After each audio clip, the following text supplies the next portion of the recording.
Hello everyone, Maru Prime here. Domo Maru Prime desu. So today I will be showcasing my KO Studio Series 38 Bumblebee Movie Optimus Prime. Now this is a figure that I have spent quite a lot of effort into making it because I'll be perfectly honest.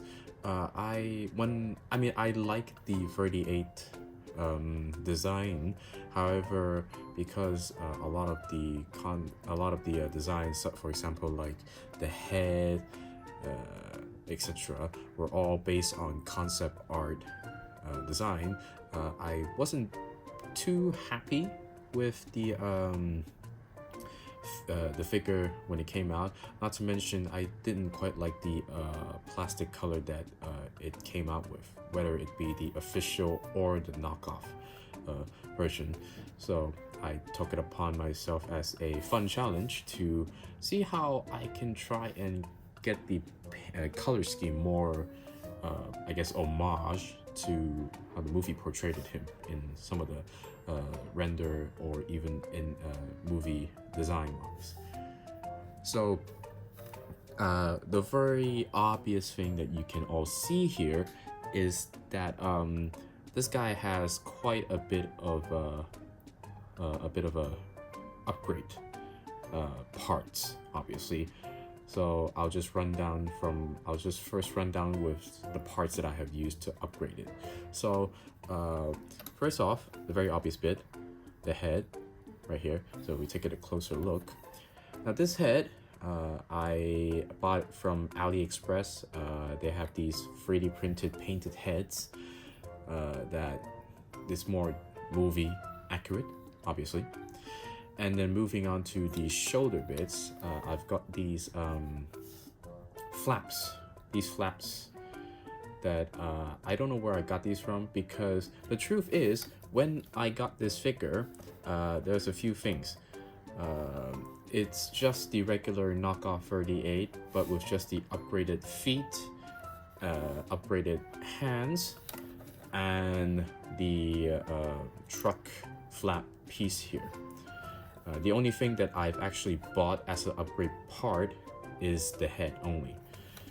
Everything else is just bought it. I bought this guy, the whole figure wise, I actually bought it from a garage sale, or someone on the Facebook Marketplace, I believe. I bought it on the Facebook Marketplace, basically. Someone was selling it off, I guess, for a very, very cheap price. And it came with all the hands and flaps and feet parts. Okay. So the only part that I've actually bought to upgrade this guy is just the head. And I would leave a link to the place where I got the head from. So next up, I will also show you guys his only weapon, obviously, is a gun, his ion blaster. Now this is the stock standard ion blaster that it came with. It's not the movie accurate one where the hilt is a little bit more to the back. So is the ammo clip, right? So with him holding it like it, definitely looks really awesome, obviously. So let's start things off with the red color. Okay, so it's very simple. All I did was first off I primed the parts in a pink primer.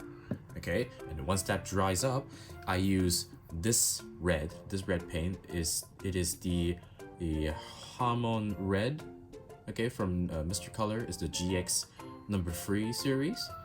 Okay, and that's how I did the red parts on the entire figure. Next up, let's talk about the blue parts. Okay, now for the blue parts, it's very simple. All I had to do was, well, first thing first, I top coated I primed the parts in a gray primer, which is a very standard primer that anyone would use, because gray is probably the most commonly used primer. And then once I primed the parts, the blue I use is this one. It's the Gaia Note Nazca color, number 9, the Cobalt Violet. This one is a little bit interesting because it's blue, obviously, but it has a hint of purple in the finishing. And I've always felt that a lot of the Optimus Prime toys that they came out with, they either use like very pure bright blue or very purpley like cobalt blue. So I thought, and I've seen a lot of people when they painted their Bumblebee Movie Optimus Prime figure, they usually use a more purple tone of blue. So that's what I opted to do. I also went with a cobalt style of purplish blue color. And then for parts like the silver parts. Now the silver parts is a very interesting case. I use this color. This is the Gaia Notes Star Bright Silver. It's a very shiny kind of silver. Now this is a very shiny kind of silver. Hence, you can see that on the silver part, they are somewhat reflective. I don't know if it's showing it on camera, but they are very, very reflective. And then for the little minor detail parts, obviously. Now for the minor detail parts, like the little small detail parts all over the figure, let's start off with the white first. Now the white is it's pretty simple because when I finished painting the whole part in red, I just grab a bit of masking tape, and then once I mask it off, I just use my favorite, this is my favorite kind of white paint. This is the, it's again the GX series from Mr. Color, and this one is the Cool White. Okay, and then for the windows, okay, let's talk about the windows then. Now for the windows, I've used Tamiya's semi-gloss black. I just it's pretty simple. All I did was just grab a paintbrush, a thin one mostly, and then I just painted the windows very gently. And then for the little minor detail parts, like on the skirt, like on the hip area, this little bit in here, I use, now for the outline, I use Tamiya X number 10 gunmetal, and then for the yellowy gold bit here, I use X31 titanium gold. And this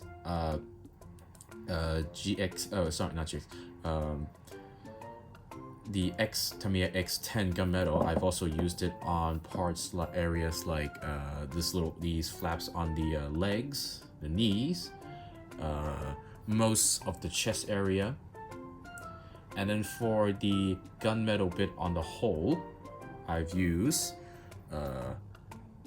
the metallic black from the Mr. Metallic Color series. This is a very nice gunmetal paint. It's not too dark, but it's not too bright like silver also. So this is a really good color for gunmetal also, if you consider using this as well. Now you're probably wondering how I painted the little yellows on his arm area. It's very simple. All I had to do was just use, I use again Tamiya's X number 8 lemon yellow. Now this is a very simple procedure. I just dip a bit of paint with my brush, dip it onto the area that I needed. Now because the triangle and the line is actually molded in, this is a very easy process. All I had to do was just drip, just dab a bit of paint onto that area.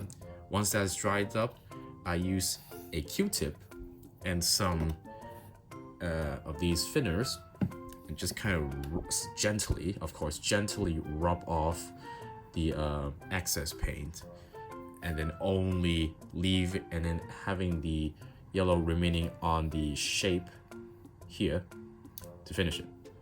And then once all that is finished, once I finish painting everything from top to bottom, I top coated it with a semi-gloss finishing.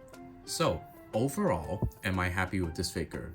Mostly yes, but there are a tiny bit of no. Now for the yes part is very obvious because I've got a nice movie accurate design head, and I've got some of the upgrade kits like this, the truck flaps and the more movie accurate like shark feet. However, when also the paint I've used to paint it, which looks very much accurate.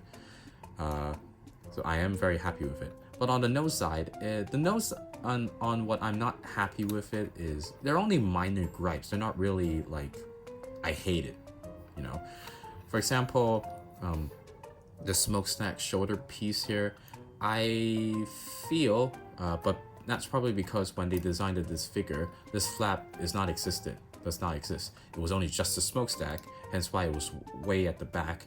But in the movie, it's supposed to be the smokestack and this whole piece should be a little bit more at the front, and you shouldn't be able to see this whole white line on the side. It's only be on the front, and the smokestack is covering the whole side. But I guess because of when they designed the figure, they didn't really. I guess when they designed the figure, they put it this place way at the back. So, and with just this flap piece being just pegged in behind the smokestack, it made this very like kind of an elongated space, I guess. And then my other gripe is also comes to the feet. And while the feet, I don't hate the design. It definitely has a very good resemblance on the movie design. My only problem with the feet parts are they're not, if you look very carefully, they're not centered, you know? When you think of a feet, they are supposed to be centered. That's because, and I don't think it's the designer's fault. Maybe it's because he forgot to realize it. But on the original feet, because the feet is connected to a mushroom kind of peg, but on the original feet, the holes that peg into the mushroom peg, they are not centered. They're more way onto on their respective sides. So for the right feet, they're more onto the right side, and for the left, it's more onto the left side, to make it more centered. But because I guess the designer who made this upgrade piece forgot that and made it center, it ended up making it look like his feet is very like way off, which looks kind of, it's not bad, but it does look a little bit off. But so long as you're not making him standing in straight like this, I guess it's fine. If you're just spreading his legs out like an action pose, you shouldn't have this problem. So yeah. Now, if there's one thing I could say that I want to approve is basically on 3D Code, I found that this guy made an entire upgrade 3D folder to basically upgrade this whole figure entirely, where it comes with a more accurate head and a more accurate rifle. And the best part about his upgrade folder set is that he also designed the smokestack with the flap that is way more to the front, and also the feet are more the same to how the movie portrayed it and designed it him. But until the day I get this that upgrade kit, I am very much happy with what I have right now, and he definitely looks amazing in his completed state. So yeah, this has been my showcase of the knockoff Studio Series 38 Optimus Prime. I hope you guys enjoyed my videos of showcasing it, and I hope to see you guys in my next video. Bye bye.